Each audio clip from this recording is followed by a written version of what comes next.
देवभूमि में लैंड जिहाद किसी कीमत पर नहीं चलेगा। देवभूमि में लव जिहाद किसी कीमत पर नहीं चलेगा। देवभूमि में थूक जिहाद किसी कीमत पर नहीं चलेगा। कोचिंग माफिया और नकल माफिया एक होकर राज्य में नकल जिहाद छेड़ने का प्रयास कर रहे हैं। और मैं इस अवसर पर उस अर्बन नक्सल गैंग को भी चेता देना चाहता हूं। उत्तराखंड के मुख्यमंत्री पुष्कर सिंह धामी लव जिहाद, लैंड जिहाद, थूक जिहाद, नकल जिहाद और अर्बन नक्सल, इस तरह के शब्द एक तरह से उनके रक्षा कवच हुए। और ये वे शब्द हैं जिनका कहीं कोई अर्थ नहीं है, कहीं कोई मतलब नहीं है। पहले चार शब्द जिनमें जिहाद आता है वे गढ़े गए हैं उस समुदाय को बदनाम करने के लिए जिसे बीजेपी और आरएसएस पसंद नहीं करते, और अंतिम शब्द गढ़ा गया है पढ़े लिखे, संविधान को मानने वाले और संवैधानिक अधिकारों का इस्तेमाल करके सरकार की आलोचना करने वालों को बदनाम करने के लिए। इस वीडियो में हम जानेंगे कि ये शब्द आए कहां से हैं, खासकर अर्बन नक्सल शब्द के बारे में बात करेंगे और वे कौन से कारण हैं जो मुख्यमंत्री पुष्कर सिंह धामी को बार बार इन निरर्थक शब्दों का इस्तेमाल करने के लिए उकसाते हैं या फिर मजबूर करते हैं। वीडियो अंत तक देखिएगा।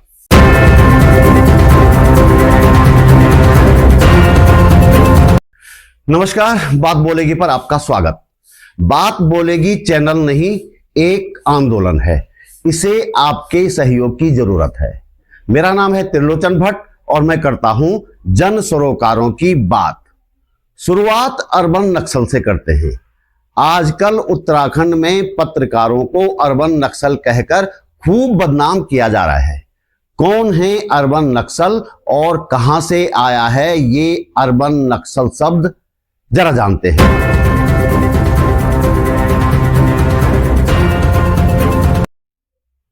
आपने हाल के सालों में अक्सर अर्बन नक्सल शब्द सुना ही होगा, कभी किसी टीवी डिबेट में, कभी सोशल मीडिया पर या शायद किसी अखबार की हेडलाइन में, और कभी कभी प्रधानमंत्री और मुख्यमंत्री जैसे नेताओं के भाषणों में भी आपने ये शब्द सुन लिया होगा। देवभूमि में लैंड जिहाद किसी कीमत पर नहीं चलेगा। देवभूमि में लव जिहाद किसी कीमत पर नहीं चलेगा। देवभूमि में थूक जिहाद किसी कीमत पर नहीं चलेगा। कोचिंग माफिया और नकल माफिया एक होकर राज्य में नकल जिहाद छेड़ने का प्रयास कर रहे हैं। और मैं इस अवसर पर उस अर्बन नक्सल गैंग को भी चेता देना चाहता हूं। क्या आपने कभी सोचा कि ये अर्बन नक्सल होते कौन हैं? क्या ये वाकई देश के दुश्मन हैं या ये बस एक लेबल है असहमति जताने वालों को चुप कराने के लिए? पहले जानते हैं नक्सल या नक्सलाइट शब्द की जड़ें कहां हैं।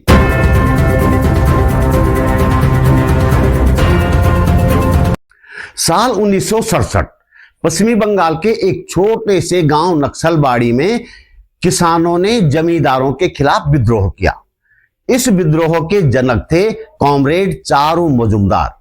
गरीबों और भूमिहीनों के अधिकारों की यह लड़ाई नक्सलबाड़ी गांव से शुरू हुई थी, इसलिए इसे नाम दिया गया नक्सल आंदोलन। लेकिन यह आंदोलन ज्यादा दिन तक अपने मूल स्वरूप में नहीं रह पाया। धीरे धीरे यह आंदोलन माओवादी विचारधारा में बदल गया। ये विचारधारा हिंसक क्रांति से सत्ता परिवर्तन की बात करती है। ये विचार हमारे संविधान के प्रावधानों से पूरी तरह से अलग है। हमारे यहाँ चुनाव से सत्ता परिवर्तन की व्यवस्था है। हालांकि हाल के दिनों में वोट चोरी के आरोप भी खूब लग रहे हैं बावजूद इसके। अब आते हैं अर्बन नक्सल पर। यह शब्द किसी डिक्शनरी में नहीं मिलेगा, ताजा ताजा इजाद किया गया है। एक फिल्म निर्देशक हैं विवेक अग्निहोत्री। उन्होंने 2018 में एक किताब लिखी अर्बन नक्सल। किताब में लिखा कि शहरों में कुछ लोग जैसे बुद्धिजीवी, छात्र, पत्रकार, एनजीओ कार्यकर्ता ऐसे हैं जो माओवादी विचारधारा को वैचारिक और कानूनी मदद देते हैं। माओवादी विचारधारा वही जो मैंने पहले बताई, हिंसक क्रांति से सत्ता परिवर्तन में विश्वास रखने वाली विचारधारा। इस शब्द को केंद्र की बीजेपी सरकार ने हाथों हाथ लपक लिया। प्रधानमंत्री नरेंद्र मोदी ने खुद इस शब्द का इस्तेमाल किया। अर्बन नक्सलों का जो इकोसिस्टम है, ये जो अर्बन नक्सल है, वो कुछ तरह ऐसे हावी थे, आज भी है। अर्बन नक्सली बैठे थे जो ऐसी संस्थाओं पर कब्जा जमा करके बैठे थे, वो माओवादी आतंक पर पर्दा डालने का काम करते थे, देश को अंधेरे में रखते थे। भीमा कोरेगांव मामले में यह शब्द खूब चर्चा में आया। 1 जनवरी 2018 पुणे के पास भीमा कोरेगांव में दलितों और सवर्णों के बीच हिंसक झड़पें हो गई। पुलिस ने कहा कि इसके पीछे माओवादी संगठन है। इसके बाद कई सामाजिक कार्यकर्ता, प्रोफेसर और मानवाधिकार की लड़ाई लड़ने वाले वकील गिरफ्तार किए गए। इनमें सुधा भारद्वाज, वरवर राव, गौतम नवलखा, आनंद तेल तुंबड़े, वर्नोल गोंजाल्विस, रोना विल्सन और इस तरह के कई नाम शामिल थे। सरकार ने कहा कि ये अर्बन नक्सल हैं, लेकिन मानवाधिकार संगठनों ने कहा कि ये वे लोग हैं जो न्याय और समानता की बात करते हैं, वो बात जो हमारा संविधान भी कहता है। इसके बाद अर्बन नक्सल शब्द राजनीतिक बम बन गया। सत्ता पक्ष उसे जब चाहे और जिसके खिलाफ चाहे इस्तेमाल करने लगा। फिलहाल देश में अर्बन नक्सलाइट को लेकर 2 नजरिए हैं। पहला नजरिया सरकार का है, सरकारी एजेंसियों का है और सरकार के समर्थकों का है। वे कहते हैं कि ये लोग माओवादियों की मदद करते हैं और इस तरह से देश के सिस्टम को कमजोर करते हैं। जबकि इसके आलोचक कहते हैं कि अर्बन नक्सल शब्द को राजनीतिक गाली बना दिया गया है, जिससे असहमत व्यक्ति को चुप कराया जा सकता है। जो सरकार से सवाल पूछे उसे अर्बन नक्सल कह दिया जाता है, जो आजकल आमतौर पर हो भी रहा है, हम अपने चारों तरफ देख रहे हैं। हालांकि सरकारी नजरियों को खारिज नहीं किया जा सकता। संभव है कि कुछ लोग शहरों में रह रहे हों ऐसे जो माओवादियों की मदद कर रहे हों।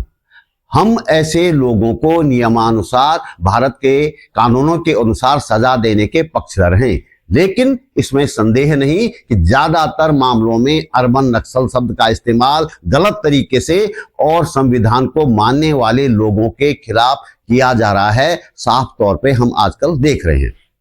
आजकल मीडिया डिबेट्स में अर्बन नक्सल शब्द बड़ी आसानी से इस्तेमाल हो रहा है। कोई छात्र आंदोलन करे, कोई पत्रकार सवाल पूछे तो ट्रोल्स लिख देते हैं तू अर्बन नक्सल है। हाल में उत्तराखंड में हम लोगों के साथ ऐसा ही हुआ। लेकिन एक दिलचस्प बात यह है कि कई लोगों ने इसे प्रतिकार के प्रतीक की तरह भी अपनाया। उन्होंने लिखा, yes I am an urban Naxal. संदेश साफ था कि सवाल पूछना अपराध नहीं है। तो फिर सवाल वही कि अर्बन नक्सल कौन है? यदि आप सरकार की नीतियों की आलोचना करते हैं तो सरकार समर्थक लोगों के लिए आप अर्बन नक्सल हुए। अगर आप सचमुच माओवादियों का प्रचार कर रहे हैं, उन्हें मदद पहुंचा रहे हैं, तो सरकार के लिए आपका अर्बन नक्सल होना लाजमी है। अब सवाल आपसे, क्या अर्बन नक्सल सच में देश के दुश्मन हैं या ये बस एक तरीका है असहमति की आवाजों को दबाने का? अपने विचार कमेंट बॉक्स में जरूर लिखिए। लगे हाथ जरा मुख्यमंत्री पुष्कर सिंह धामी के एक और सबसे प्रिय शब्द की बात कर लेते हैं।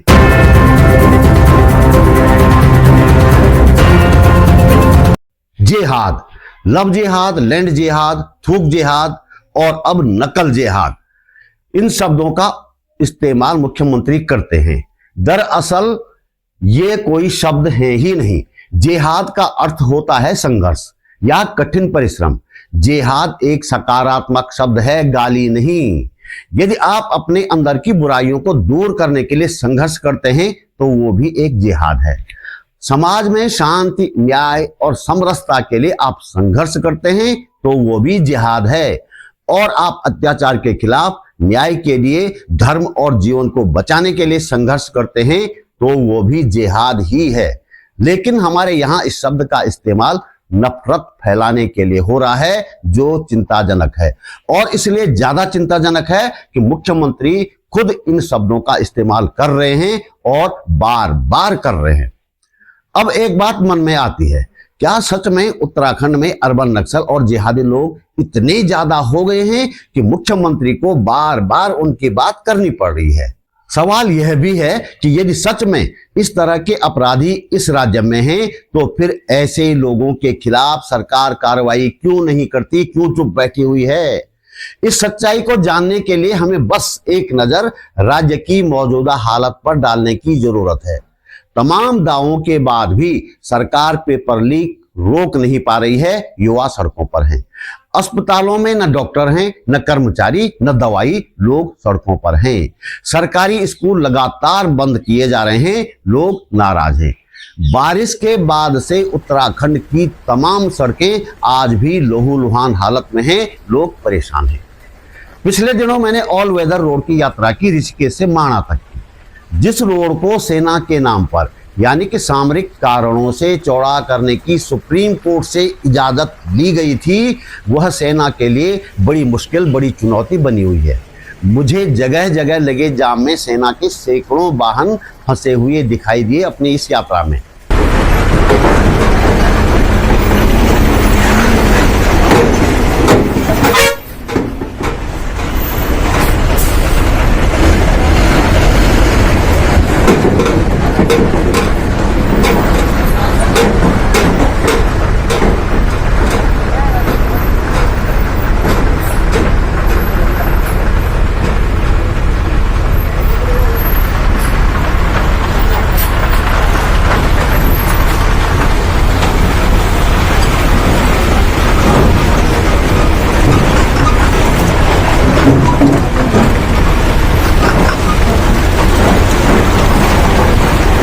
माणा से श्रीनगर तक मैंने गिनती की 33 जगहों पर ट्रैफिक वन वे चलाना पड़ रहा है, यानी कि दोनों तरफ का ट्रैफिक बारी बारी से चलाना पड़ रहा है।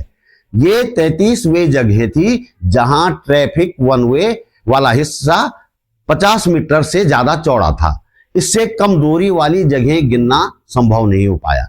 मेरा अनुमान है कि बहुत चौड़ी कर दी गई ऑल वेदर रोड का कम से कम 60% हिस्सा इन दिनों वन वे है, यानी कि एक तरफ का ट्रैफिक वहां चल रहा है, रोक रोक के चल रहा है। इन तमाम मामलों पर सरकार की किरकिरी होना लाजमी है। 2027 का चुनाव नजदीक आ रहा है, हालत काफी खराब चल रही है। ऐसे में मुख्यमंत्री अपनी पार्टी का आजमाया हुआ हथियार फिर से आजमा रहे हैं। एक तरफ जिहाद की रट लगाकर लोगों को एक दूसरे समुदाय का डर दिखाया जा रहा है, और दूसरी तरफ सरकार पर सवाल उठाने वालों को अर्बन नक्सली और देशद्रोही बताकर उनके खिलाफ दुष्प्रचार किया जा रहा है। लेकिन अब लोगों की समझ में सब कुछ आ रहा है। दंग सोची बारमासा, दंग सोची बारमासा, दंग सोची बारमासा, दंग सोची बारमासा, घृणा फैलाई बारमासा, घृणा फैलाई बारमासा, घृणा फैलाई बारमासा, घृणा फैलाई बारमासा। ओ धामी खूब आला भोट भैजी धामी, ओ धामी खूब आला भोट भैजी धामी, ओ धामी खूब आला भोट दाजू धामी, ओ धामी खूब आला भोट दाजू धामी, ओ धामी खूब आला भोट दाजू धामी, खूब आला भोट दाजू धामी। तो दोस्तों, इस वीडियो में इतना ही। हम आपसे सहयोग की उम्मीद करते हैं। आपका सहयोग लाइक के रूप में हो सकता है, कमेंट के रूप में हो सकता है, वीडियो को शेयर करने के रूप में हो सकता है, या फिर आर्थिक मदद के रूप में भी हो सकता है। हम जनता की बात करते हैं, किसी धन्ना सेठ या सरकार के सामने हाथ नहीं फैलाते, न कभी फैलाएंगे, आप जानते ही हैं। आप समझते हैं कि हम सही दिशा में काम कर रहे हैं, तो हमें सहयोग अवश्य दीजिए। पहली बार आप मेरे चैनल पर आए हैं तो प्लीज चैनल को सब्सक्राइब करना न भूलिएगा, साथ में बेल आइकन दबाकर ऑल कर दीजिएगा। आर्थिक सहयोग के लिए मैं ईश्वरपाल सिंह जी का आभार व्यक्त करता हूं। ईश्वरपाल सिंह जी जैसे लोग लगातार काम करते रहने के लिए हमारी हिम्मत बढ़ाते हैं, हमें प्रोत्साहित करते हैं। फिर से आभार। जल्दी मिलते हैं एक और मुद्दे के साथ, एक और वीडियो में। नमस्कार।